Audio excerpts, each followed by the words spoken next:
नमस्कार मित्रांनो, भ्रष्टाचार प्रतिबंधक कायद्यातील तरतुदी समजून घेण्यासाठी आपण ही व्हिडिओ सिरीज सुरू केलेली आहे। आज या व्हिडिओ सिरीजमध्ये अतिशय महत्त्वाचा एक सेक्शन या कायद्यामधील सेक्शन 12 यावर आपण चर्चा करू। मित्रांनो, भ्रष्टाचार प्रतिबंधक कायद्यामध्ये दोन प्रकारचे गुन्हे समाविष्ट केलेले आहे, लाच घेणे आणि लाच देणे। जनरली जे काही गुन्हे दाखल होत असतात ते सरकारी नोकराने लाच मागितली आणि स्वीकारली म्हणून त्याच्यावर गुन्हे दाखल होत असतात। त्याच वेळेस जर एखाद्या खाजगी माणसाने सरकारी नोकराला लाच ऑफर केली त्याच्यामध्ये, तर त्यावेळेस तो सरकारी नोकर त्या माणसाविरुद्धही अँटी करप्शनच्या कायद्याच्या अनुषंगाने गुन्हा दाखल करू शकतोय। दुर्दैवानं असे गुन्हे 100मध्ये एखादा दाखल होत असतो, पण दुसरे जे आहे लाच घेण्याचे तेच गुन्हे जास्त दाखल त्याच्यामध्ये होत असतात। या कायद्यामध्ये कलम 12 जो दिलेला आहे तो अतिशय महत्त्वाचा आहे आणि तो आपण नीट समजून घेणं गरजेचं आहे आणि तो भारतातील माणसांना समजून घेणं जास्त गरजेचं आहे। त्याचं कारण असं आहे की आपला स्वभाव असा आहे की आपल्याला दोन माणसांचं जर बोलणं चालू असेल तर मध्ये जाऊन बोलण्याची सवय असते आणि त्या सवयीचा काय दुष्परिणाम होऊ शकतो ते आज मी तुम्हाला नीट समजून सांगणार आहे। आणि त्या अनावश्यक लोकांच्या चर्चेमध्ये जर तुम्ही सामील झाले तर तुम्ही आरोपीही होऊ शकता। ही फार महत्त्वाची गोष्ट आहे, ते तुम्ही नीट समजून घेणं गरजेचं आहे। काय आहे हा कलम 12?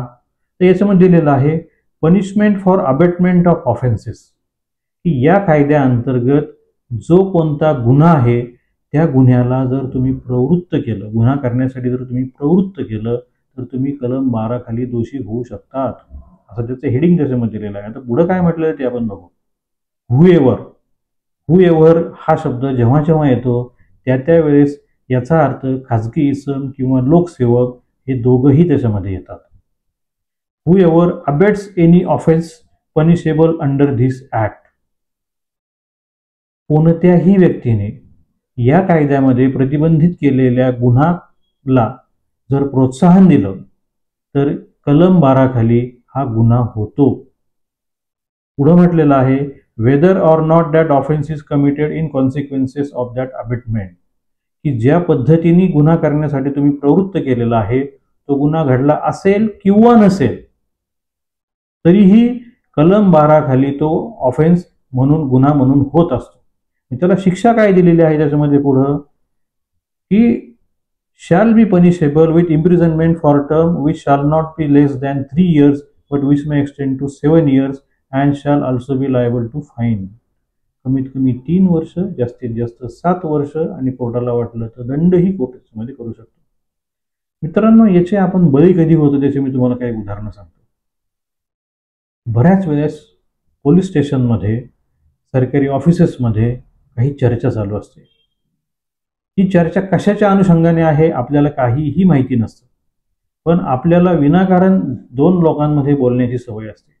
मग तिथे जायचं आणि त्या लोकांची चर्चा, समजा एखादं काही रेकॉर्डिंग करत असेल गुन्ह्याच्या अनुषंगाने, काही ट्रॅप लावलेला असेल आणि त्याच्यामध्ये जर तुम्ही गेले आणि तुम्ही जर म्हटले त्याच्यामध्ये अरे काय नाही साहेब, करून टाका ते काम, चांगला माणूस आहे, काय तो तुमचा असेल करून टाकेल त्याच्यामध्ये, अरे बाबा ते करून टाक रे, या क्षणाला ही जी तुमची अनावश्यक बडबड आहे ही बडबड कलम 12ला इन्व्हाइट करते।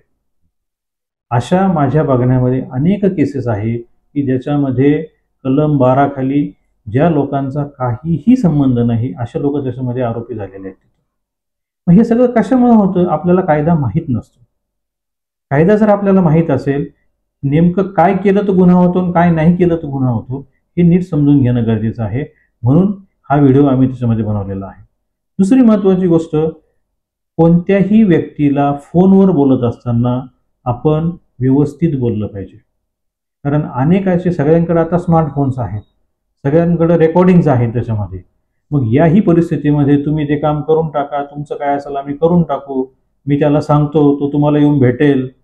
आता ही जी चर्चा असते ही सगळी चर्चा त्या लाचेच्या संबंधित आहे का दुसरे कोणाचे आहे ते माहीत नसतं, पण मग ती लाचेच्या संबंधित आहे असं गृहीत धरलं जातं त्याच्यामध्ये, आणि परिणामी ते रेकॉर्डिंग जे आहे किंवा ते जे बोलणं आहे किंवा जे तुम्ही दोन लोकांमध्ये झालेलं संभाषण आहे त्याच्यामध्ये जर विनाकारण भाग जर त्याच्यामध्ये घेतला तर निश्चित या कायद्याअंतर्गत तुम्ही त्याच्यामध्ये दोषी होऊ शकतात। त्याच्यामुळं या व्हिडिओच्या माध्यमातून मला हे सांगायचं आहे की कलम 12 जो आहे दिसायला जरी छोटासा असला तर शिक्षेची तरतूद खूप मोठी त्याच्यामध्ये आहे.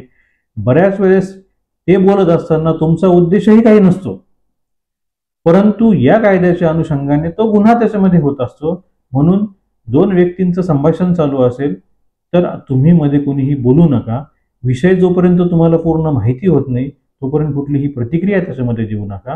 ही गोष्ट अतिशय महत्त्वाची त्याच्यामध्ये आहे. त्याच्यामुळे कलम 12 खाली जो आहे अनेक लोकांवर त्याचे गुन्हे दाखल आहे आणि जे गुन्हे दाखल आहे ते असेच आहे की शेजारचे पाजारचे लोक त्याच्यामध्ये जाऊन बोललेले आहे आणि विनाकारण बोललेले आहे म्हणून त्याच्यामध्ये ते आरोपी झालेले आहेत.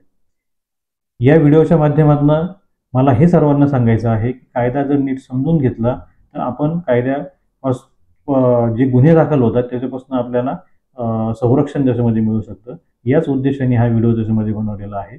तर माझी आपल्या सर्वांना विनंती आहे की अशा कुठल्याही डिस्कशन्समध्ये तुम्ही भाग घेऊ नका. जर भाग घेतला तर विनाकारण त्याच्यामध्ये तुम्ही आरोपी होऊ शकतात. हा व्हिडिओ माहिती म्हणून आम्ही बनवलेला आहे. आपल्याला जर हा व्हिडिओ आवडला, आपल्या काही शंका असतील तर आपण स्क्रीनवर दिलेल्या व्हॉट्सअपवर आपली शंका टाकू शकता. आम्ही त्याला निश्चित उत्तर देऊ. आणि आपण चॅनलवर जर नवीन असाल तर हा चॅनल आपण सबस्क्राईब करावा, बेल आयकॉनवर प्रेस करावा म्हणजे येणारे नवनवीन व्हिडिओ जे आहेत ते आपल्याला कळतील त्याच्यामध्ये. धन्यवाद.